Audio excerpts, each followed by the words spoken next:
2023년에도 이렇게 해고당하는 언론인들이 나온다는 게 참 서글픕니다. 왜 나는 KBS 와 해고 안 시켜주지? 당신은 아직 너무 뭘 안 했잖아요. 나도 시켜줘. 그 엠버의 유리 공의 능력을 보고 어. 공무원이잖아 웨이드는. 사업이 되겠다. 전 돈 된다. 아 그것이구만. 정확한 거지. 그런 맥락에요. 웨이드 당신은 천재입니다. 인정합니다. 와, 이게 진짜 장투야 장투. 그렇지. 재능도 있고 하는 것도 있는데 나한텐 자본과 시간적 여유와 가족, 그렇지. 패밀리 파워가 네. 있어. 밀어주고 얘가 딱 성장하면 그거에 대한 리워드는 다 나한테 올 거 아니야. 그렇지. 그런 다음에 사회적 면에서 나올 거 아니야. 어. 그 아티스트 엠버를 키운 남편 웨이드 어. 그에 대해서 알아보자. 약간 그 손흥민 아빠처럼.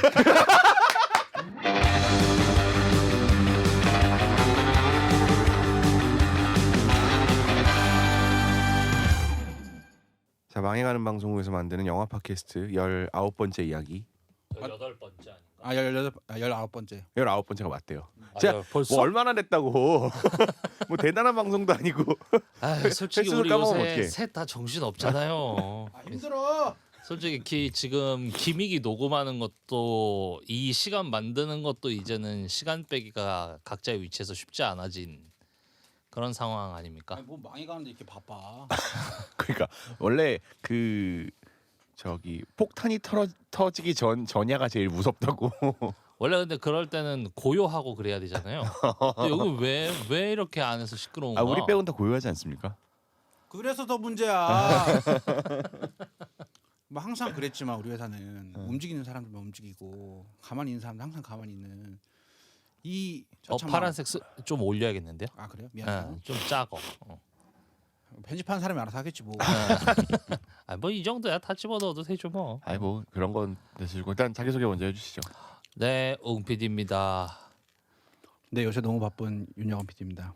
네, 지금 알러지 때문에 힘들어 죽을 것 같은 김원영 PD입니다. 아, 자, 이 계절이 전 세상에서 제일 싫어요. 여름에서 가을로 넘어갈 때. 한 가을이 10월, 있긴 한 겁니까? 10월 정도? 알러지 테스트 받아봤어요? 네, 받아봤어요. 뭐래요? 저는 진먼지 진드기 알러지인데 근데 그게 무슨 가을이랑? 진먼지 진드기가 가을에 제일 심해요. 환절기 때. 나도 있어 그거. 아, 그래요? 저는 되게 심해요. 그러니까 이게 방 청소 안 하시는 거 아닙니까? 방청소는 엄마가 해줘. 나 진짜 진먼지 그 진드기 알레르기 있다 그러면 다들 네. 사람들이 그 얘기한다. 그럼 너무 억울해. 그러니까 뭐 때문이에요? 근데 진드기가 원래 항상 일상에서 우리랑 같이 있는 거죠? 그렇죠. 항상 같이 있는데 얘네들이 이제 많아지는 시즌이 건조해지는 시즌이야. 네, 겨울까지가 계속 그렇게 가는데 아니 건조하면은 얘네들이 못 살죠. 그러니까 기본적으로 진먼지 진드기는 되게 눈에 보이지 않아요. 그리고 이 아이들은 습한 데를 좋아하고 습하고 그런 따뜻하고 습한 데를 좋아해서 보통 한 섬유 제품에 많이 붙어 있어요. 그러니까 털옷. 옷, 아니, 침구, 모든 옷, 모든 옷. 매트리스. 그래서 알레르망이라는 브랜드가 있잖아요. 아. 우리 상암동에도 그 회사가 있는데 이제 그런 식으로 좀 덮어주기도 하고 세스코에서 이제 쭉 해주기도 하는데 얘네들을 없애기 위해서는 없애는 건 불가능해요. 그냥 존재하는 거예요. 항상 존재하는 거지. 그러니까 떠다니는 먼지라도 어쩔 수 없는 거는. 그렇죠. 먼지 속에 살고 있기 때문에. 그리고 아. 얘네가 이제 일반적으로 한 번 침대에 앉았다가 딱 일어나면 한 300에서 500마리 정도가 움직인다고 보시면 될 것 그치. 같아요. 먼지 같은. 그래서 얘네를 죽이려면 되게 건조하게 만들거나 그래서 겨울 되면 전 나아지거든요 오히려. 그리고 근데 이제 계절이 바뀔 때는 또 면역력 자체가 약해지니까 얘네가 호흡기로 들어오면서 막 난리가 나는 거죠. 그래서 지금 죽을 것 같아요. 어저께부터도 재채기를 한 700번 한 것 같아요. 방법이 딱 하나밖에 없어요. 내 몸의 그 민감성을 줄여줘야 돼요. 그게 줄인다고 줄여집니까? 체질이 바뀌어야지. 관리를 해야 돼요, 내가. 어떻게? 거기가 뭐 관리할 게 있어? 그러니까 항상 의사 선생님들이 하는 거 있잖아요. 운동 꾸준히 하고 아. 삼시세끼 건강한 거 먹고 잠 잘 자고. 사실상 없는 거 아닙니까? 그거? 그거 없는 거죠. 자, 2주의 정치 이야기 뭡니까, 장지훈 PD님? 2주의 정치. 근데 2주에 지금 정치 얘기할 틈이 있겠습니까? 지금 기사로 안 나갔죠, 우리 그 희망퇴직 든 거.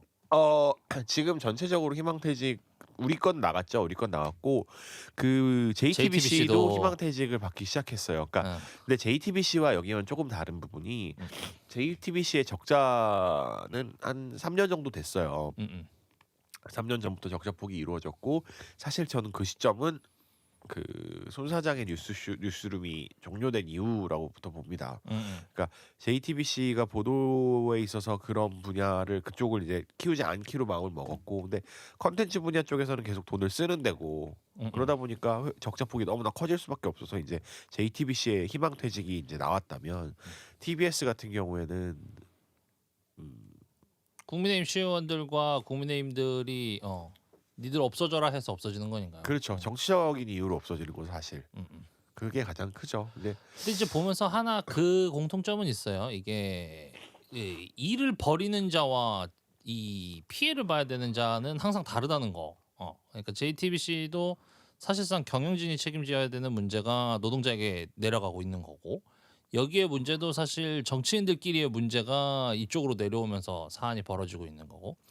그러니까 이제 늘 얘기하지만 민주사회에서 가장 중요하다고 얘기되어지는 그 시민, 책임지는 시민, 정치적인 책임을 져야 하는 시민이 어디에 있는가, 과연 실질적으로 책임을 질 수 있는 능력이 있고 져야 하는 위치에 있는 자들이 책임을 지고 있는가에 대해선 아주 울분이 터지네요. 그러니까 근데 이게 사실 시장님도 어쩔 수가 없는 상황이거든요. 오 시장도 지금 상황에서 사측이신가? 아니 이제 사측이 아니라 관측인가? 아니 오 시장 어쩔 수가 없어요. 왜냐면 시의회에서 뭘 안 해주는데. 그걸 정치적으로 풀라고 해놓은 그렇죠. 게 이제 그 풀어야 전이죠. 되는 거죠. 정책을 풀어야 되는 건데. 전 시장님을 믿습니다. 그 이제 풀어주실 오세훈이 정치적 역량이 없다는 게 지금 여실히 드러나고 있는 거예요. 그러니까 지금 딱 그 정도 수준의 정치인인 겁니다. 그게 이제 그런 문제가 있는 거죠. 근데 가장 근본적인 원인은 사실 방송이라는 건, 공영방송이라는 건 사회적 약속물이에요. 그래서 KBS 혹은 EBS 같은 경우에는 영조물 법인체라 그래서 그 사회적 합의로 만들어진 영조물로서의 법인체의 성격을 가져요. 그렇죠. 근데 그만큼, 그리고 해외도 그렇고 BBC도 그렇고 방송이라는 것, 공영방송이라는 거는 사회적인 약속물체예요. 그러니까 단순히 뭐 시장 논리에 팡 하고 맡겨놔서 하는 것이 아니라 사회적으로 어떤 목소리를 많이 그러니까 작은 소수자의 목소리를 대변할 수 있도록 만들고, 복지 사각지대나 그러니까 방송 사각지대에 있는 사람들한테 그 방송을 통해서 정보 접근권을 제공하고 막 이런 역할들로 만들어 놓은 것이 공영방송이라는 것인데, 서울시도 마찬가지로 그런 약속물 형태로 교통방송을 만들었겠죠. 물론 교통방송이었으나 교통방송 요즘에 교통 들으려고 누가 틉니까? 저희 교통방송 뗀 지가 네, 언젠데요. 교통방송 사라진 지가 언젠데요. 그러니까 SBS 언제까지 서울방송 할 거예요? MBC 계속 문화방송이긴 하지만 문화만 하지 않잖아요, MBC가. 그런 식인 건데, 그런 사회적 약속물임에도 불구하고 시의원들이 그냥 저거 짜증나네, 저기 돈 드는 거 아까워, 없애, 땅땅땅, 조례 폐지, 사라져. 이거는 이상한 나라예요.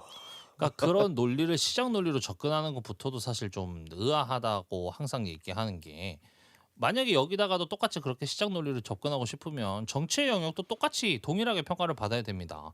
1년에 한 번, 아니다, 1년도 길다. 6개월에 한 번씩 계속 투표합시다. 그렇게 해서 시장 논리대로 그 유권자의 투표를, 선택을 받는 인물들만 계속 존재할 수 있게. 안 돼, 투표할 때마다 예산 많이 들어. 그럼 그건 6개월에 한 번씩 정치인들이 빨간 날 나오는 거 책임져야지. 아닙니까? 하루 더 쉬는 거 아닙니까? 우리 세금이 더 빨리 나가. 그러니까 시장 논리대로 할 거면 똑같이 하자 그럼 이거예요. 카카오 투표로 해 그냥. 그래, 카카오로 하자, 카카오로. 카카오 투표로 해. 귀찮아. 익명 투표입니까? 아무튼 그놈의 예산. 그래서 참 선거 잘해야 된다. 그러니까 이게 되게 TBS라는 회사가 없어질 것 같은데 되게 허무하고 되게 허탈하게 없어질 것 같아서 그게 참 안타까운 거예요. 그래서 탈출들 하십니까? 우리 네. 장지웅 PD님은 계획이 다 있기 때문에. 그렇죠. 일단 작성까지는 했습니다. 아직 제출하기는 전이고요. 저도 작성까지는 했습니다. 저는 아직은 안 낼 것 같아요. 어떻게든 해봐야죠. 네, 왜냐면은 죽이 되든 밥이 되든 그 마무리는 하고 가야죠. 근데 참 이런 생각이 들어요. 그러니까 이게 아마 많은 사람들이 그렇게 생각할 것 같아요. 그러니까 조직이 사랑스럽다기보다 지금 함께하고 있는 사람들에 대한 애정 때문에 조금이라도 뭔가 다른 방법이 있지 않을까를 찾고 있는 과정이지 않을까, 지금의 TBS. 저 별로 사랑하는 사람은 없어요. 근데 그런 거죠. 그 내가 싫어하는 사람도 당연히 저도 회사 안에 있지만 그 사람의 그 생계를 박탈할 권리가 나에게 있는 건 아니잖아. 그렇죠. 권리가 있었으면 좋겠는데. 그 권리가 나한테 있는 건 아니니까 사실 회사 TBS 엿먹어라 이렇게 막 얘기하고 뛰쳐나가기는 또 쉽지는 않은 상황이기는 한 거죠. 그렇죠. 그러니까 어쨌거나 이 조직 내에 있는 사람, 그러니까 글쎄요, 우리 다 월급쟁이고 많은 분들도 월급쟁이겠지만 이게 회사라는 것이 지닌 의미는 여러 가지인 것 같아요. 그러니까 단순히 월급을 주는 곳 혹은 사장님이라는 주인이 계신 곳 그리고 나는 거기가 계약 관계에서 월급을 받는 곳이라는 의미를 떠나서 회사라는 것이 우리 인간들에게 특히 한국인들에게 주는 것은 그냥 단순히 돈을 버는 곳 이상일 수도 있어요. 거기에 있는 사람들과 사회적 교감을 하고 그리고 거기에서 내가 하는 일을 통해서 어떤 역할을 하고 그게 나 개인의 자아가 될 수도 있고 그렇기 때문에 남아있는 사람들이 어떻게든 TBS라는 말도 안 되는 조그만 조직이지만 윤영원 PD님처럼 민주노총 총무국장과 방송 제작을 해가면서 누가 민주노총 총무국장 한다고 돈 줍니까? 아니잖아요. 아니지. 그렇다고 윤영원 PD가 장지훈 PD처럼 극빨갱이는 아니거든요. 내가 무슨 극빨갱입니까? 당신은 극빨갱입니다. 맞아.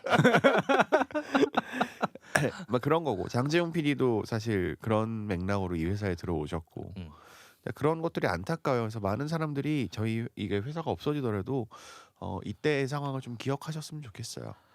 들으시는 분들도 각자의 직장에서 던져질 질문은 있어요. 아까도 얘기 나왔지만 과연 직장이라는 게 진짜 그 먹고사니즘의 그 기반이 되어져야 하는 것만 있느냐. 마르크스가 그랬거든요. 노동은 자아실현, 자아실현의 방법. 아니 뭐 마르크스까지 갈 것도 없지. 초등학교 사회국 가서 보면은 직업이라 함은 그 자신의 자아실현과 그죠. 돈을 번과 그리고 그 사회적으로 그 회사라는 단어 자체가 모였다는 뜻이잖아요. 그쵸? 어떤 목적을 가지고 그 어떤 목적을 가지고 모인 사람들이 다니는 곳인데 저는 TBS가 그 목적이 모두가 다 다를 수 있어요 개인적으로. 근데 공통적으로 하나는 있다라고 생각하거든요. 그거는 이제 방송을 만들겠다라는 의지는 다들 갖고 있을 거라고 생각은 해요. 아닌 분들도 있겠지만 아닌 분도 있을 수도 있어. 많죠. 그런 방송을 만들어야겠다라는 의지를 갖고 있는 사람들은 그래도 조금 이 조직을 사랑하든 안 하든 좀 내가 방송을 만들어야겠다라는 내가 거기에 일조하고 싶다라는 마음 하나만으로는 좀 생각을 해보면 좀 뭉칠 수 있지 않을까 혹은 같은 목소리를 낼 수 있지 않을까라는 조그마한 기대를 가지고 하고는 있습니다만 자꾸 좌절하네요. 아무튼 이 방송의 끝이 어딜지 모르겠지만 청취자 여러분들의 힘이 필요합니다. 저희가 혹시나 130명 듣는데 무슨 힘을 회사가 없어지더라도 이 방송이 꾸준히 유지되기 위해서는 여러분들의 응원이 필요해요. 근데 댓글도 안 TBS 달려 몰라도 있고 이것만큼은 살아야 제발. 된다. 이메일이라도 28을 했으면 하나 정도는 와야 되지 않습니까? 이메일이 안 오네요. 스팸만 와요. 자 이메일 주소 한번 소개해 주십시오. 저희 김이기 3men@gmail.com이고요. 김이기는 GIMIGI 숫자 3 MEN @gmail.com입니다. 네, 그렇습니다. 자, 팟빵, 스포티파이, 플로 등등으로 유통하고 있고요. 영원 PD님, 윤영원 PD님 머리 자르셨습니까? 네 머리 잘랐고요. 저희 그거 같지 않아요? 살짝 지금 그 브로크백 마운틴에서 나오는 이렇게 제이크 질레날 머리지 않아요? 스위스잖아. 왜 느낌 있잖아요. 전혀 생각도 안 하고 있었는데 그렇게 묶으시네.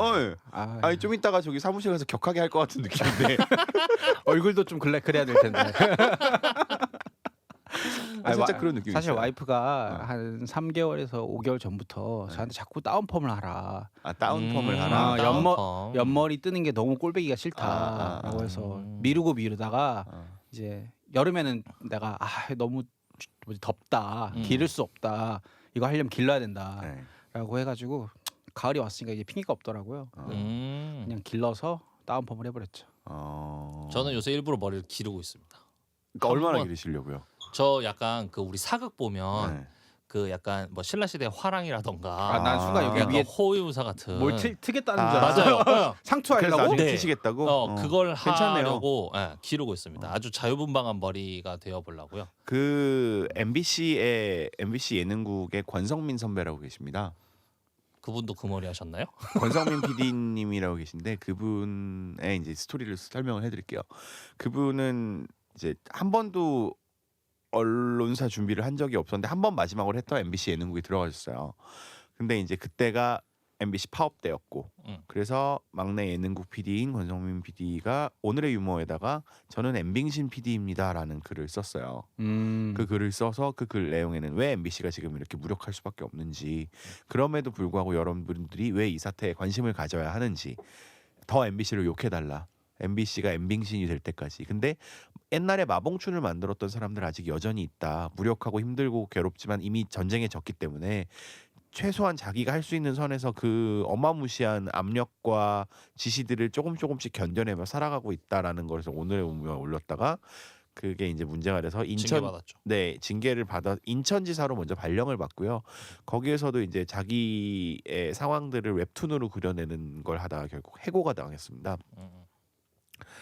그러다가 이제 권성민 PD가 해고를 당하셨다가 나중에 복직이 돼요. 복직이 되게서 모이나인가? 아무튼 예능 프로그램을 만들고 원래 무한도전 뮤지컬 특집인가를 이분이 계셨을 때 했다 그러더라고요. 조연출일 때. 네, 그러고 나서 이제 카카오로 이직해서 권해본 PD랑 같이 카카오로 이직해서 그 톡이나 할까 톡이나 할까를 만들었는데 그 권성민 PD의 머리가 기세요. 제가 하고 싶은 얘기는 장지웅 PD님이 머리가 기신다면 머리가 길고 나서 웹툰을 그리라고? 그분처럼 해서 해고가 되셨습니다. 해고가 아니라 바라던 바입니다. 네, 멋있게 해고 들어와. 이왕 나가실 거 희망퇴직보단 해고 해고가 낫잖아. 아 나도 그게 더 멋있지. 그래, 근데 너무 저거잖아. 나는 이 회사에서 약간 잔챙이잖아. 아니 그 권성 그 2년 사람도 차였는데. 잔챙이였잖아. 나 커뮤니티 하는 게 없는데. 근데 컴이랑은 거리가 먼 사람이야. 커뮤니티. 당신- 나 그리고 그런 감성적인 글 진짜 장지용 못 PD는 써. 살짝 그 커뮤니티보다는 직접 나는 전지에다가 손으로 써서 붙일 스타일이지. 대자보가 더 잘 어울릴 스타일이라. 전지 갑시다 전지. 아예 언젠가 할 수 있을 거예요. 지금 PD는 뭐라도 할 수 있을 겁니다. 아니 왜 우리 회사에 이미 해고당한 선배가 둘이나 계시잖아요. 전 지난주에 뵙고 왔습니다. 해고당한 선배를. 저도 뵙고 왔습니다. 지난주에. 저는 못 갔죠. 아 맞아요. 아내분의 결제가 근데 떨어지지 인간적으로 않아서. 저기 제수 씨가 해고당한 선배를 보러 간다 그러면 허락해 주셔야 되는 거 아닙니까? 아 그렇게 설명하진 않았습니다. 그럼 당신이 잘못했네요. 그렇게 설명하지. 아니 그 해고 당하신 분께서 그런 개인 정보가 또 다른 사람에게 전달되는 걸 원치 않으실 수도 있잖아요. 아니 근데 저는 그거를 철저하게 개인정보법을 지키는. 나는 말했는데 난 못 하는 거야. 말했는데 와이프가 만나도 되는 사람이냐고 나한테 막 물어보던데. 아 잘릴까봐 지금도. 너는 어떻게 그걸 수습하려고 만나러 가느냐고 막 물어보더라고요. 아무튼 그런 상황입니다. 근데 말도 안 되는 해고 방식이었었고 어쩔 수가 없는 상황이라 재심을 준비하고 계신데 마음이 아프네요. 근데 2023년에도 이렇게 해고당하는 언론인들이 나온다는 게 참 서글픕니다. 왜 나는 KBS 와 해고 안 시켜주지? 당신은 아직 너무 뭘 안 했잖아요. 나도 시켜줘. 전 그래서 그날 윤영원 PD님의 집에 가봤었어요. 아 맞아. 우리 집 아니 근처에다 신혼집도 만나가지고. 갔습니까? 네. 이거 안에 들어갔다고요? 와이프한테 얘기 안 했는데. 와이프 들으면 안 되는데. 되게 막아. 잘해놨더라고요. 안 잘라. 잘해놨더라고요. 와이프가 나 해고하는 거 아니야? 명의가 당신 게 아닙니까? 명의 제입니다. 그건 재심도 없어. 아니야 우리 봤잖아. 30일 안에 다시 돌아가면 되잖아. 아무튼 그렇습니다. 여건 PD님 집도 구경하고 되게 좋은 집에 사시더라고요. 지난주 거는 그래서 제수 씨 들려드렸습니까? 아니 안 들었죠. 왜요? 당황했어. 본인 와이프인데 재수 씨라고 할 뻔했어. 와이프 안 들었어요. 안 들려드렸어요? 아니 뭐 왜 들려줘야 돼? 내가 그 닮았다고. 멘트를 한 거. 그냥 구두로 했어요. 참 풀로 들어봐야 되는데 그거는. 이게 궁금하신 분은 지난주 버전을 들으시면 됩니다.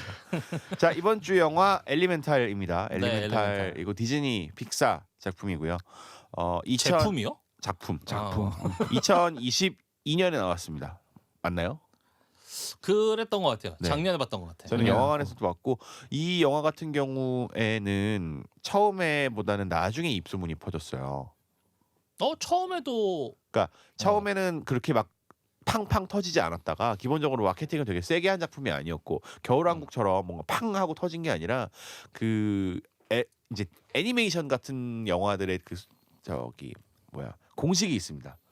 막 처음에 되게 마케팅을 세게 하지 않아요. 디즈니 애니메이션들을 보면. 그리고 애니메이션들은 엄마들 그러니까 어른들이 미리 봐요. 가서 엄마들이. 혹은 엄마들 커뮤니티를 통해서 그 영화가 좋다더라라는 입소문. 그 입소문을 먼저 받은 다음에 아이를 데려가요. 그래서 영화의 개봉일 이후에 한 중반부부터 영화가 빵 올라가요. 좋은 영화는. 엘리멘탈도 그런 케이스였습니다. 그리고 그 여기 나오는 남자 주인공이 되게 그 바람직한 남친상 같은 걸로 그 인터넷 커뮤니티에 많이 퍼졌었어요. 아, 그렇죠. 뭐가 바람직하다는 거지? 아, 그런 맥락이. 일단 먼저 줄거리 소개해 주시죠. 난 잠깐 의아했어. 난 이 영화 깔 게 너무 많은데. 그러니까 이 엘리멘탈이라는 영화는 엘리멘트 시티가 배경인 영화예요. 이 엘리멘트 시티가 뭐냐? 이 영어 이름에서부터 알 수 있듯이 이제 사실상 그 세상을 구성하고 있는 5개의 원소라고 얘기되어지는 것 중에서 4개, 불, 물, 공기, 흙 이렇게 4개의 원소들이 살고 있는, 함께 모여서 살고 있는 그런 도시입니다. 근데 이제 불에 해당하는 가족의 이야기예요. 이 버니와 신더 부부는 원래 자신들이 살고 있던 그 불의 마을이 있습니다. 그 불끼리 살고 있는 그 고향을 떠나서 이 엘리멘트 시티로 오게 되는데 이 살집을 구하기 위해서 여러 곳을 돌아다니지만 이게 원소가 어쨌건 불이다 보니까 여차하면 집을 태워먹을 수가 있잖아요. 그래서 집을 구하기가 쉽지 않은 상황에서 허름한 건물을 발견하고 거기서 이제 살기로 합니다. 근데 이게 사실 합법적으로 사는 형태가 아니었던 거죠. 이게 불법 체류자죠. 물체자. 이 허름한 건물을 손보고 고치고 해가지고 이제 파이어 플레이스라는 가게를 운영을 하게 되고 여기서 이제 여자아이 엠버를 낳게 되는 겁니다. 그래서 이제 시간이 흐르면서 이제 파이어 플레이스 주변에 이제 어쨌건 불끼리는 모여 살게 되니까 불 원소들끼리 이렇게 정착을 하게 되는데 이 엠버라는 아이는 어렸을 때부터 어쨌건 가족과 함께 이제 크면서 이 파이어 플레이스를 물려받는 것 이것이 본인의 꿈이라고 생각을 하고 이걸 목표로 이제 살아가게 돼요. 그런데 이제 이 어느 날 이제 아빠가 엠버에게 한번 시켜보는 거죠. 한번 네가 물려받을 수 있는 그 재능이 있는지 한번 보자 이래가지고 시켜보는데 이 엠버가 그 진상 손님들을 몇 번 만나더니 이제 폭발을 하기 시작합니다. 그래서 지하실에 내려가가지고 한번 폭발을 꽝 했는데 다혈질이야. 불이니까요. 다혈질이라서 이렇게 폭발을 꽝 했는데 수도관에 파열이 생기면서 이제 불이 살고 있는 곳에 이제 물이 들어오는 이제 그 문제, 엄청 큰 문제가 발생을 하는 거죠. 근데 이제 이 파열된 수도관을 통해서 물이 빠져 나오는 과정에서 이제 웨이드라는 남자 주인공, 그러니까 원소로는 물에 해당하는 이 웨이드라는 애가 들어오게 되는 겁니다. 이제 은연중에 빨려 들어온 건데 막상 와서 보니까 불법 관축물이잖아요. 얘가 또 공무원이에요. 그래서 하나하나 이제 체크해서 이것 문제 체크하다 보니까 여차하면 가게 날아가겠다라는 역시 성실한 이제 공무원 최고야. 성실한 공무원의 모습을 보여주죠. 그래서 이제 폐업을 막기 위해서 엠버가 처음에는 웨이드를 따라다니면서 이제 뭐 이게 살려달라 이게 그 자기가 부모님이 힘겹게 만들어 놓은 가게고 나도 물려받아야 되고 이래서 이 살려달라 어떻게 하면 살 수 있냐 뭐 이러면서 따라다니다가 자연스럽게 둘이서 좀 이렇게 눈이 맞게 돼요. 그러다가 이 엠버가 웨이드의 가족들을 만나는 자리가 있는데 이 자리에서 이제 웨이드의 가족들이 엠버의 능력을 보고 그때 뭐 이렇게 유리잔이 깨지면 이거를 불로 붙여주고 뭐 이런 모습들을 보면서 그 자기 아는 사람들 중에서 이제 유리공예 하시는 분이 있는데 그쪽으로 가서 같이 일해보는 게 어때? 뭐 이런 식으로 선의의 제안을 하는데 여기서 이제 엠버가 한 번 더 폭발을 하게 됩니다.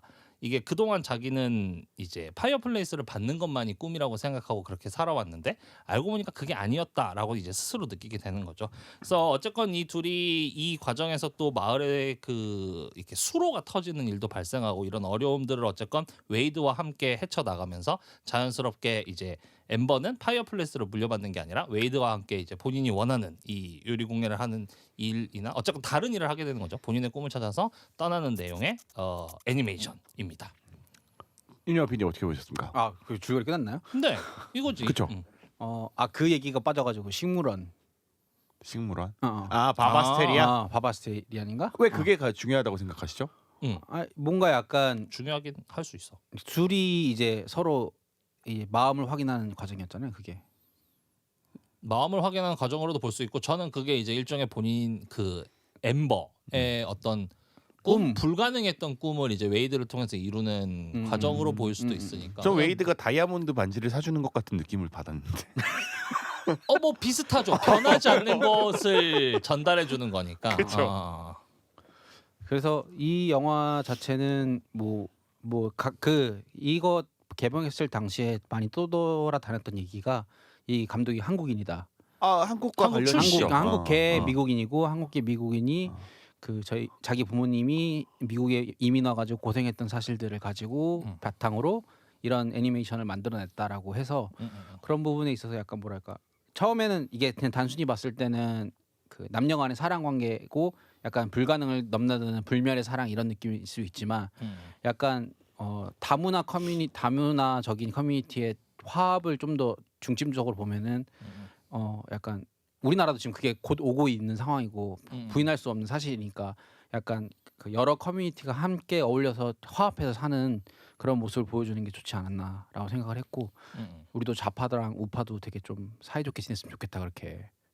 근데 저는 항상 이 영화를 보고 나서 이 영화 처음에 저도 이 영화를 봤던 것들이 그런 평가들의 글들이 많았었고 평론가들의 평가도 있었고 한국계 미국인 출신 어쨌건 미국 사회 기준으로 보면 어쨌건 이민자 출신의 감독이 만들어낸 이민자에 대한 영화였기 때문에 이제 좀 흥미로운 관심을 가지고 장으로 들어갔던 건데 문제는 영화에서 보여주는 게 이제 얘기하시는 것처럼 이제 화합의 형태냐라고 물어봤을 때 저는 이게 화합을 안 보여지는 거예요.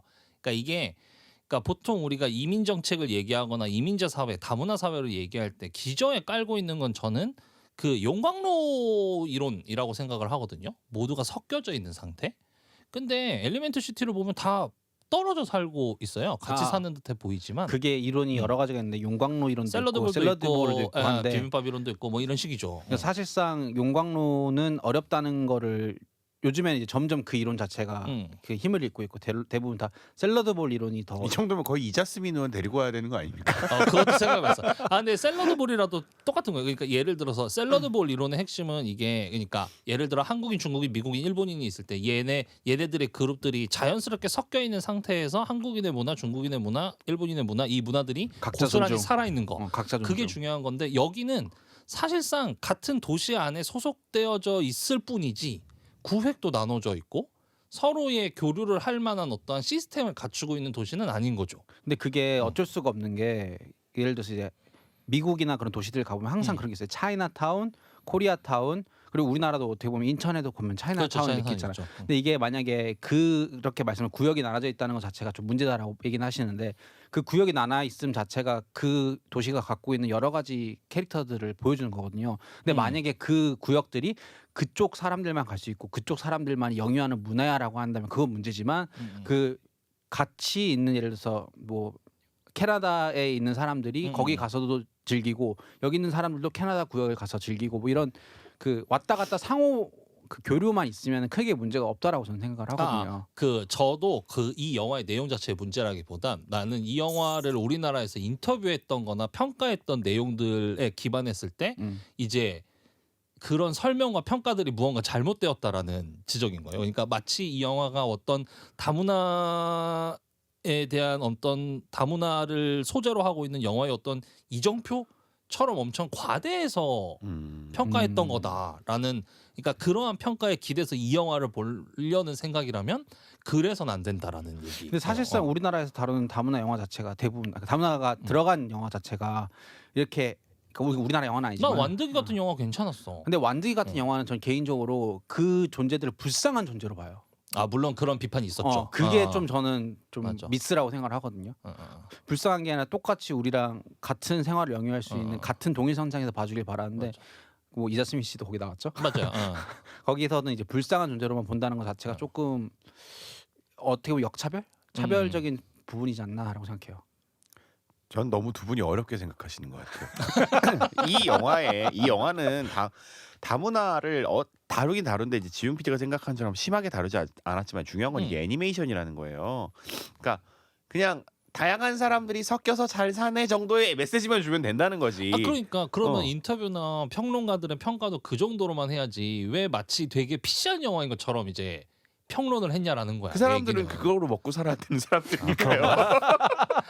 난 되게 피시하다고 생각해서 그러니까 기쁜 솔직히 마음으로 그렇게 봤다고. 들어가면은 말이 안 돼. 그러니까 말이 안 되는 게 투성이지. 그러니까 이게 그런 정말 진지한 의무에 섞어 사는 더 함께 섞여져서 사는 것이 아니라 뭔가 구획이 나눠져 있는 각자의 일종의 군집 생활들을 모아놓은 형식으로 다뤘음에도 불구하고 이걸 다문화로 막 설명하는 것은 무리가 있다는 게 이제 지웅 PD 얘기인데 그렇게 들어가면 사실 답이 안 나와요. 왜냐면은 웨이드랑 엠버랑 사랑을 했어요. 둘이 어떻게 할 거예요? 설명이 안 되잖아요. 어린이 영화인데 그러지 말자.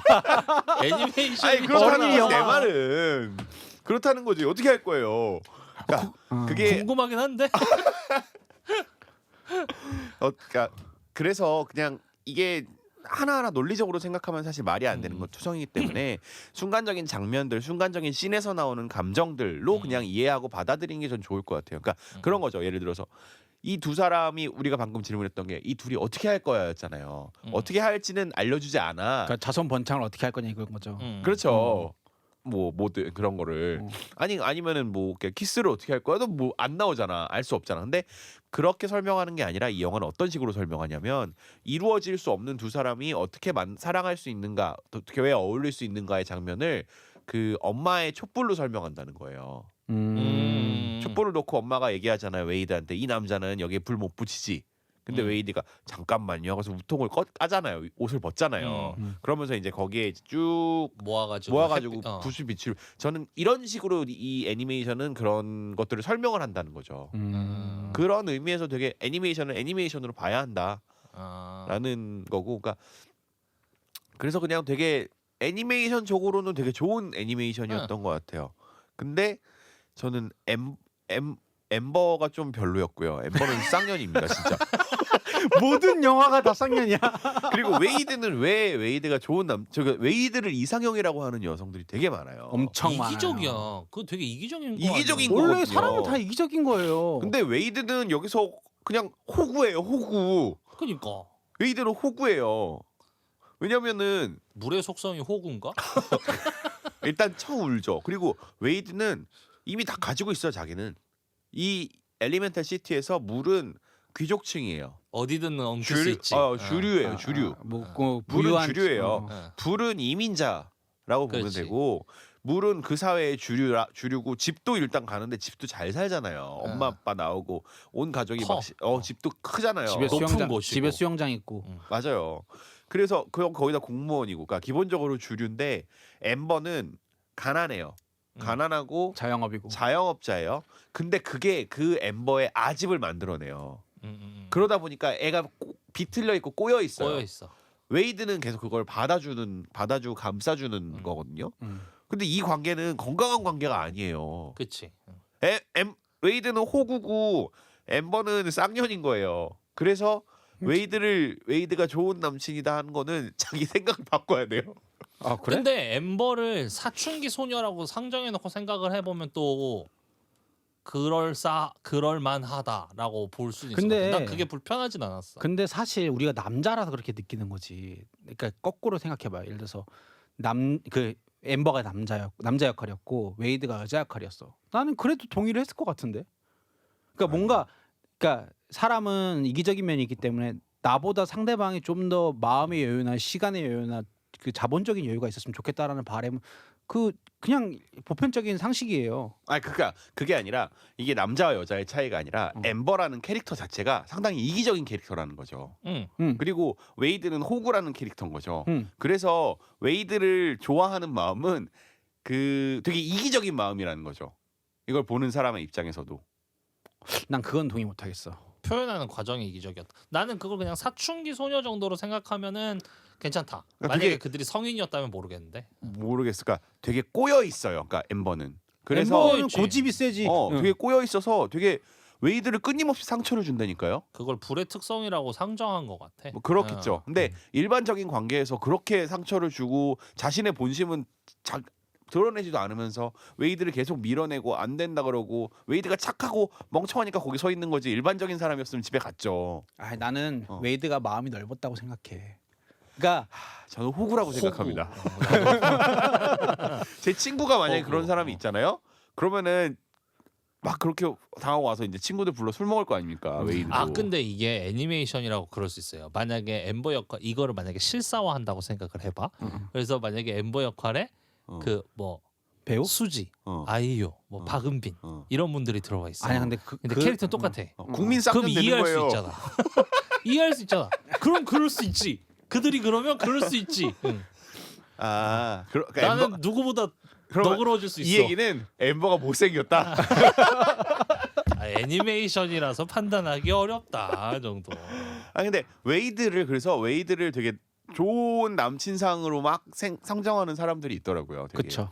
난 그게 이기적인 것 같은데. 아 당연하지. 아 근데 그러니까 지가 뭘 해도 남자가 이해해주길 바란다는 얘기잖아. 그렇죠. 그럼 나는 이런 씨. 나도 내 여자가 내가 뭘 해도 이해해주길 바라는데. 응? 그래요? 난 내 와이프가 날 다 이해해줬으면 좋겠어. 그런 사람이 응?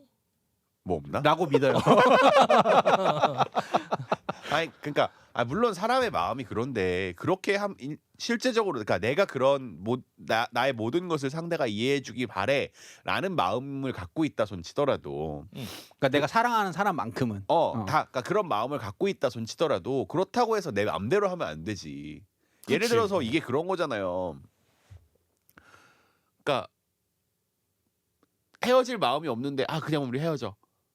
라고 하는 심리와 비슷하다는 거죠. 왜냐면 이 사람은 그런 나도 이해해줬으면 좋겠으니까 상대는. 뭐 개소리야? 그런 거 있잖아요. 그러니까 저 친구들 중에 그런 애들 있다니까요. 자꾸 여자 한 14번을 차이는 거예요. 그러니까 여자애가?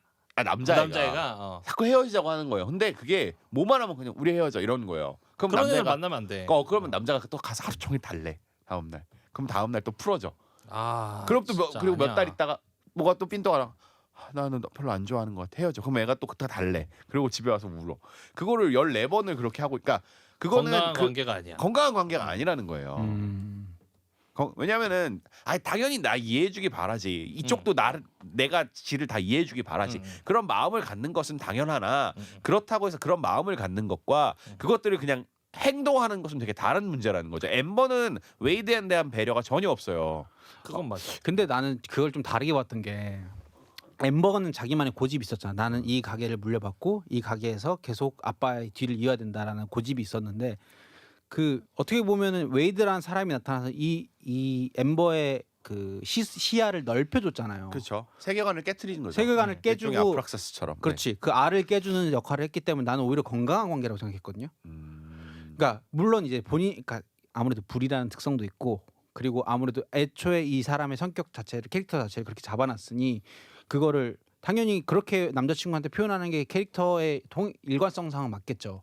근데 다만 내가 봤을 때는 나는 서로 이제 연인 혹은 커플 관계 혹은 가족이 될 관계에 있어서는 서로가 서로의 알을 깨주는 사람이 나는 되게 건강한 관계라고 생각을 하거든요. 나도 내 와이프의 알을 깨주고 와이프도 내 알을 깨주는 사람이면 좋겠다라는 생각을 가지고 있어요. 물론 그렇죠. 그러니까 근데 이게 그거예요. 그러니까 알을 깨주면은 되게 좋죠. 근데 알을 깨준 이후에 사람이 바뀌어야 돼요. 시야가 넓어졌잖아요. 네. 근데 그건 안 나오잖아. 아니 근데 그거지. 그러니까 요약 정리를 하면 엠버에게는 이 연애는 좋은 연애야. 그렇죠. 왜냐면 웨이드를 통해서 알이 깨졌으니까. 근데 웨이드 입장에서는 이 연애는 지옥이야. 그렇죠. 지옥이죠. 웨이드가 근데 바뀐 게 없나? 웨이드는 바뀐 게 없어. 만약에 이게 지옥이 끝나려면 엠버가 그런 과거의 자신의 모습을 버려야 돼요. 그러니까 나의 그 세계관을 깨주고 이런 나를 끝까지 잡아줬던 웨이드한테 감사함과 깊은 사랑을 느끼면서 그렇지. 그 전에 같은 행동을 하면 안 돼요. 이제는. 뭐 예를 들어서 근데 이런 거잖아요. 엠버가 만약에 둘이 사귀게 됐어요. 엠버의 성격이 변하지 않았어요. 웨이드는 엠버의 아버지를 위해서 그 아버지 앞에서 그 사탕 있잖아요. 맞아, 손으로 이렇게 쫙 그것도 막 엄청 먹었잖아요. 근데 지금의 엠버 성격이라면 둘이 데이트를 하러 갔을 때 엠버는 물을 먹으려 하지 않을 거예요. 자기는 영화 불이니까. 속에서까지만 보면. 그렇죠. 유추하자면. 근데 그런 관계가 지속된다면 웨이드는 불행해진다는 거죠. 그렇지. 엠버가 그렇게 나를 위해서 불까지 먹고 모든 것을 희생하고 날 감싸주려 했던 웨이드한테 감사함을 느끼면서 물을 먹을 준비가 되어 있다면 이 관계는 올바른 관계가 될 수 있으나 희생할 준비인 거지. 근데 내 생각에는 그 웨이브란다. 오늘 웨이브 꼴찌했다고 기사 났던데. 갑자기 이름이 뭐지? 웨이드. 웨이드라는 캐릭터 자체가 상대방한테 기쁨을 줌으로써 행복을 얻는 사람일 수도 있어요. 호구인데? 그게 호구예요. 근데 이게 사랑의 심리 조사를 하다 보면 아가페적 사랑이라는 게 있거든요. 있죠. 그러니까 그런 성격이 조건 없는. 있다면 그러니까 조건은 있어. 조건이 뭐냐면 상대방이 행복해야 돼. 그러니까 이제 보통 그게 부모의 사랑인 거잖아요. 네가 부모가 아니야, 자식을 나도 좋아 이런 사랑하는 건가요? 아니야. 부모의 사랑과 또 다른 게 음. 제가 약간 이 유형이랑 가끔 비슷하게 나오거든요. 어떤 유형이냐면 내가 뭔가를 해. 그럼 상대방이 기뻐해. 그럼 난 기뻐. 근데 내가 뭔가 했는데 상대방이 안 기뻐하잖아. 그럼 난 안 기뻐. 그 상태인 거예요. 네가 웃으면 나도 좋아 이거잖아요. 근데 이게 좋은 사람? 근데 이게 예를 들어서 웨이드가 뭔가를 했는데 이쪽에서 나한테 짜증내고 기분 나빠하면 나도 기분이 나빠지는 거야. 응. 그러니까 그런 관계라면 웨이드는 설명이 되는 거야. 응? 그러니까 호구라고 판단할 수 있는데 호구는 말 그대로 상대방이 기분을 좋든 나쁘든 난 쟤한테 잘해주는 거잖아. 그렇죠. 근데 상대방이 기분을 그런 의미에서 호구는 아니다. 아닐 수도 있는 거야. 짜증을 같이 낸다. 어. 그치. 그러니까 그게 되게 중요한 포인트예요. 그러니까 호구 남친이 되지 않기 위한 되게 중요한 포인트예요. 끊임없이 잘해주면 그건 호구가 돼요. 근데 그치. 자기 감정도 표현할 줄 알아야지 이제 호구 남친이 안 되는 건데 웨이드는 짜증내지 않잖아요. 지금까지는 그런 걸 보여준 적이 없지. 앞으로 짜증 낼 수 있다 웨이드가. 가능할 것 같아. 근데 우리 딱 갑자기 현타가 와서 그런데 우리가 물과 불의 사랑 얘기 이렇게 진지하게 들어가야 돼. 아니 왜냐면 나는 그 얘기는 오늘 지금 처음 들었는데 그때 웨이드가 어떤 여자들에게 있어서 되게 이상향의 남친이라는 얘기를 처음 들었거든요. 이제 그 얘기를 인스타나 이렇게 들으니까 이제 돌면 개빡치는 거야. 이것들이 왜 이입해? 장난하나? 아니 근데 웨이드가 잘생겼다는 거예요. 그래서 많은 여성분들이 영화를 보고 나서 그래 맞아 그 얘기 있었어. 웨이드는 못생겼어요. 그 아무것도 없잖아요. 그 약간 그 모자라 보이는 모습이 있잖아요. 처음에. 그쵸. 약간 맹하지. 맹하잖아요. 근데 웨이드가 잘생겼다는 거예요. 그래서 웨이드 프로필 사진했다 갑자기 연락이 네 명한테 연락이 왔어요. 웨이드 사진 내리라고. 왜 너 따위가 웨이드를 프로필사로 해놓냐고. 올테이가 없어. 여성이었어요, 여성? 뭔가 잘못됐어. 이게 우리의 대화의 주제를 바꿔야겠어. 이게 난 아직도 되게 생각할수록 빡치네. 아니 본인들은 뭘 해도 다 해도 이해해주는 남자친구가 이상형이라고? 진짜 우리 사회가 너무 이기주의가 이게 과합니다. 근데 그건 확실해요. 나의 그 말 같지도 않은 욕망을 입 밖으로 꺼내는 걸 아주 부끄러워하지 않는. 제가 딱 하나 얘기하자면 그렇게 웨이드를 이상형이라고 하는 여성들은요. 모자라나? 결혼하지 못했습니다. 당연히 못하겠죠. 그런 마인드로 무슨 결혼을 해. 그런 마인드로 결혼하면 멀쩡한 남자 생지용 만드는 거예요. 그냥 하지 마. 그 여기서 거꾸로 생각해 보면은 여러분 웨이드 같이 행동하면 결혼을 빨리 할 수 있다는 거. 아니요 그렇게 결혼을 빨리 할 거면 하지 마세요 차라리. 아니 근데 차라리. 진짜 그건 아닌 것 같아. 왜냐면 그 너무 웨이드가 불쌍했어 나는. 그렇게 느낄 수 있어 맞아. 본인에게 감정이입이 돼. 본인이 혹시 그런. 아니요 전 절대 그런 캐릭터는 아니고. 저는 그러면은 꺼져 쌍년하고 같이 가죠. 근데 저는 약간 웨이드랑 비슷한 성격이 저한테는 있다라고 느꼈거든요. 근데 저는 그래도 그렇게 하다가 그러니까 방금 말했다시피 조금 달랐던 점은 내가 뭔가를 상대방이 기분 좋았으면 좋겠다라고 생각하고 해줬어. 근데 그쪽이 기분 좋아하기는커녕 오히려 실망하거나 반응이 뜨뜻미지근해. 그럼 난 얘랑 인연이 아닌가 보구나라고 생각하고 간단 말이에요. 약간 그런 뭐랄까 그 결은 있어야 될 것 같아요. 그러니까 약간 우직하고 뭔가 한결같고 이렇게 뭔가 버팀목 같은 기다려야지 남자와 같은, 그런 남자와 호구는 다르다고. 그러니까. 근데 지금 이상형으로 여자들이 생각하고 있는 게 호구잖아. 기다리겠지. 기다리라고 생각하자. 아니면 그런 걸 수 있어. 그 엠버의 유리공의 능력을 보고 자기 공무원이잖아 웨이드는. 사업이 되겠다. 전 돈 된다. 웨이드의 큰 그림 투자하는 거지. 그래. 내가 국회의원 꿈꾸면서 북한 여자 찾듯이. 그렇지. 그것이구만. 정확한 거지. 그런 맥락이에요. 웨이드 당신은 천재입니다. 인정합니다. 와, 그럼 이제 이해가 되기 시작합니다. 이게 진짜 장투야 장투. 그렇지. 재능도 있고 하는 것도 있는데 나한테는 자본과 시간적 여유와 가족 그렇지. 패밀리 파워가 네. 있어. 밀어주고 얘가 딱 성장하면 그거에 대한 리워드는 다 나한테 올 거 아니야. 그렇지. 그런 다음에 사회적 면에서 나올 거 아니야. 그 아티스트 엠버를 키운 남편 웨이드 그에 대해서 알아보자. 약간 그 손흥민 아빠처럼. 우리 지금 애들 보는 애니메이션 가져다 놓고 무슨 얘기를 하고 있는지. 그래서 엄마들이 보여준 거예요. 그래서. 보석 같은 사람을 찾아라. 아. 근데 이 애니메이션은 글쎄요, 그러니까 이걸 이렇게 깊게 생각하면 안 되는데 아들 가진 부모님들은 아들한테 안 보여줬으면 좋겠어요. 저는. 웨이드처럼 살면 안 된다. 이걸 가르쳐야 된다는 것이. 아니 뭐 그런 걸 떠나서 그러니까 최소한 그런 거죠. 이 영화를 보고 나서 이제 강하게 받았던 건 아까 얘기했던 것처럼 그 뭐야 평론가들이나 기사에서 나온 것처럼 그렇게까지 뭔가 막 이렇게 뭐랄까 다문화는 중요해요. 같이 사는 게 중요해요. 이런 거를 강조하는 영화는 아니다. 아니. 그런 영화는 아니고 그냥 모습을 보여주는 정도야. 자연스럽게 살아가는 모습을 보여주는 정도의 딱 그 영화인 거지. 그렇게까지 막 이걸 피시하게 보고 막 이럴 그렇죠. 필요 없는 영화. 저는 한 가지 더 영화를 보면서 되면 안 되는 부모의 모습을 되게 많이 보여줬었어요. 그러니까 뭐. 아슈파. 엠버가 이렇게 된 거는 사실 아슈파의 지속적인 가스라이팅이거든요. 아빠. 근데 아빠. 그 가스라이팅의 시작은 할아버지부터 시작돼. 그렇죠. 그게 절도 이제 안 받고. 동양 특유의 그거라고 보는 거겠죠. 그래서 그러니까 이게 뭐냐면 그러니까 그런 거예요. 부모가 자식을 독립된 개체적 인격으로 보지 않는 데서 시작되는 거거든요. 그렇지. 내 소유물로 보기 때문에 그런 거거든요. 그치, 내가 낳아서 넌 내 거야라는 결혼을 마인드. 했음에도 불구하고 맞아요. 할아버지는 그러니까 그러다 보니까 이 엠버라는 친구는 자아가 성숙되지 못한 거야. 아까 사춘기라고 표현했잖아요. 본인이 뭘 원하는지, 내가 뭘 좋아하는지, 뭘 하고 모르는 싶은지에 대한 이해가 없고 왜 아빠의 가게를 물려받아야 하는가. 근데 그 마음은 아빠가 어렸을 때부터 심어준 거예요. 거지. 그치. 근데 아빠가 그걸 심었다는 이유는 내 자식을 개별적인 인격체로 보지 않았기 때문이에요. 내 딸, 내 딸이기 때문에 그래요. 아니 뭐 근데 그거를 멀리 가서 볼 필요도 없이 우리나라에서도 의사 집인 사람들은 아들이나 딸을 의사로 키우고 싶어 하잖아요. 그런 거죠. 뭐 그런 것들부터 시작해서 혹은 그게 꼭 그런 사람들뿐만이 아니라 부모님들도 그러잖아요. 그러니까 이 아이를 내가 키운 아이가 성년이 됐는데도 이 아이를 성년으로 인정하지 않아요. 이 아이가 하는 것에 대해서 다 간섭하고 이 아이의 선택은 옳지 않고 내 선택이 옳은 것이고. 왜냐면 근데 자기가 풍파를 다 맞아보고 더 경험이 많다고 그렇죠. 생각하니까. 근데 그럴수록 애는 병신이 되거든요. 일단 그것부터 때려치워야 돼요. 그 애들 부모차로 통학시켜주는 문화부터. 그게 왜요?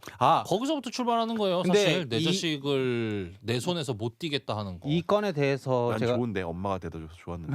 그러니까 그게 애들도 그렇고 부모도 그렇고 서로가 서로 독립적인 존재로서 살아가는 것을 지속적으로 방해하는 아주 일상에서 보는. 당신 학교랑 집이랑 가까웠죠? 아니 근데 아니요, 저도 거리 있었어요. 그 제가 요즘에 책을 읽고 있는데 도둑맞은 집중력이라는 책인데 최근에 좀 베스트셀러가 됐어요. 근데 그 책에서는 대부분 다 집중력에 대한 얘기를 많이 하는데 그 이제 미국이나 영미권 국가에서 그 ADHD라고 하죠. 집중력이 떨어진 아이들. 그렇죠. 이 급속도로 늘어나기 시작한 시기가 그 80년대 말 90년대 초부터래요. 그러니까 지금 미 영미권에서는 ADHD 판단을 받는 애들이 학급에서 한 20% 정도가 있대요. 그 5분의 1 정도가 그 진단을 받는 거죠. 원인은? 그 원인은 이 사람이 봤을 때는 그거래요. 그때부터 사람들이 이게 뉴스에서 자꾸 흉악 범죄나 아이들 대한 납치 이런 사건들이 많이 나오면서 학부모들이 불안감을 느끼고 애들을 차로 학교를 데려다 주기 시작했대요. 그러니까 옛날에는 사색이 시간이 없어진 거지. 옛날에 애들은 이거를 집에서부터 학교까지 가는 거가 어드벤처고 원래 우리나라 원시 시대 때부터 어드벤처를 함으로써 사람이 집중력이 상당히 높아지고 그렇지. 주의력이 높아진다는 건데 얘네들이 이제 너무 안전한 환경에서 그냥 회사까지 데려주니까 회사가 아니지 학교까지 데려주니까 이런 그 집중력을 높이는 시간이나 혹은 자기 혼자서 길을 어떻게 찾아가야겠다라고 생각하는 그런 그렇지. 그 사고하는 능력이 떨어진다는 거죠. 그래서 이 말이 그 책에 의하면 어느 정도 전 신빙성이 있다고 생각하거든요. 그러니까 어렸을 때 얘기하는 거죠. 초등학교 때부터. 초등학교 정도 되면 사실 스스로 다 할 수 있어요. 못 가겠습니까? 집에서 학교까지를 못 찾아가겠어요? 저는 고등학교 엄마들이 때 맨날 정신 놓는 데려다가 거지. 그랬는데. 어? 고등학교 때 맨날 그건 이제 그때는 그건 이제 다 본인의 컸으니까. 이해관계에 따라서 거기가 너무 선택을 한 귀찮아가지고. 거지. 그거의 문제지. 지금은 보면 여기 상암도 그렇고 뭐 대치동 이런 데 가면 주말에 대치동 가면 난리 나요. 그냥 그렇죠. 1차선을 굳이 따지면 뭐 4차선, 5차선을 다 점령하고 있죠. 엄마들 차로 다 통으로 먹고 있어. 그러니까 뭐 그거를 미친 듯이 신고해도 이젠 딱지도 안 떼더라고. 근데 그런 것도 있어. 예를 들어서 이제 우리 어렸을 때는 학교로 갈 때 야 나 내일 몇 시 8시쯤에 우리 아파트 앞에서 만나가지고 다 같이 뭐 가자 같이 그러면서 먹자. 하면서 이게 사회화가 되고 애들이 더 뭉치게 된단 말이에요. 근데 지금 같은 경우에는 1대1로 학교로 데려다 주니까 애들이 자기들끼리 논의하고 회의하고 의견을 조율하고 만나서 뭘 하자라는 얘기를 안 하기 때문에 그거에 대한 그 사회화도 떨어지고 그로 인해서 내가 어디에 집중을 하고 어느 인간관계에 집중해야 될지 잘 모르겠는 상황도 왔다라고 하더라고요. 그러니까 엘리멘탈에서도 그 아빠가 그런 거잖아요. 그러니까 가스라이팅. 가스라이팅 계속하잖아요. 그 엠버는 파이어플레이스 바깥으로 나가는 것조차도 본인에겐 되게 두려워요. 그래서 두건을 쓰고 다니잖아. 그리고 그래서 저기 처음에 웨이드가 왔다가 도망가잖아요. 딱지 끊고 도망가잖아요. 그때 엠버가 지하철을 탈 때 되게 망설여요. 이걸 타면 난 바깥으로 나가는 거니까. 한 번도 해보지 않은 일인 거예요. 그치 일탈인 거지. 일탈인 거예요. 근데 그것들은 아슈파가 만들었고 사실 웨이드가 깼던 그 아래 껍데기는 아슈파가 만들었던 껍데기예요. 그렇죠. 그래서 되게 엠버의 삶을 불행하게 했었던 건 아슈파의 가스라이팅이겠구나라는 생각이 많이 들더라고요. 그래서 아슈파랑의 갈등 관계가 직접적으로 보여주고 그걸 게임으로써 나오는 것도 나오잖아요. 그 가게 무슨 그 파티할 땐가 그때 왜 그 웨이드 만나냐고 안 된다고. 그것도 어떻게 보면 또 다른 알인 거잖아. 넌 불 사람만 만나야 돼라고 하는 게 똑같이 그 할아버지가 했던 걸 그대로 또 보여주고 그게 아마 내려가고 아마 제가 보기에는 엠버도 자기가 아들이나 딸이 생기면 똑같이 하지 않을까. 그러니까 어떻게 해야 되죠 그걸? 웨이드 결혼하면 안 돼요 엠버랑. 어릴 때부터 끊어야 돼요. 어릴 때부터. 그러니까 그런 문제를 끊기 위해선 지금의 현재 상황에서의 해결책을 찾는 게 아니라 미래 세대가 자랐을 때는 그러지 않아야 한다. 그래서 밑에서부터 싹을 잘라야 되는데 그게 이제 안 되는 거니까 이게 계속 이 문화가 반복되는 거죠. 저는 근데 이거는 어쩔 수 없는 거라고 생각하고 다만 그 알을 어떻게 더 얇게 그러니까 그 이제 자식이나 밑에 세대들이 더 빨리빨리 깰 수 있게 만드냐 그게 관건일 것 같아요. 아니 저는 이거 예를 들어서 뭐 예시로 지금 나온 거지만 예를 들어서 그 초등학생들부터 시작해가지고 중학교 고등학교까지도 엄마들이 차로 데려다주고 하는 거 교육부가 법령 하나만 제대로 내가지고 학교 안 몇 미터 안에는 학부모 출입 금지 이렇게 그냥 박아버리면 되겠습니까? 못하겠죠 그렇게는. 근데 그거 너무 과하지 않나요? 학교 앞 학부모 출입 금지는 좀 그렇잖아요. 아니 그거야말로 진짜로 아이들을 보호하는 길이죠. 부모로부터 독립되어져가는 개체로 성장시키기 위한 교육의 일환이라고 교육부가 소신을 가진다면 그뭐 당연히 그렇게 할 수 있지. 학부모가 선생님한테 이래라 저래라 다 연락하는 시간인데 유치원인데. 그러니까 그것도 들어 고치자는 거잖아요. 그것도 들어 고치자는 거. 맨 처음으로 지하철이나 버스를 탔던 게 언제십니까? 태어나서 처음으로 나 혼자. 나 혼자 탄 거 7살. 진짜 빨리 탔네. 몇 살 때 탔어요? 기억이 안 나요. 기억이 안 나요? 근데 약간 대부분 우리 나이 때는 부모님들이 맞벌이 하시고 그러지 않았어요? 아니 저희 어머님 주부셨어요. 저희 부모님도 주부셨어요.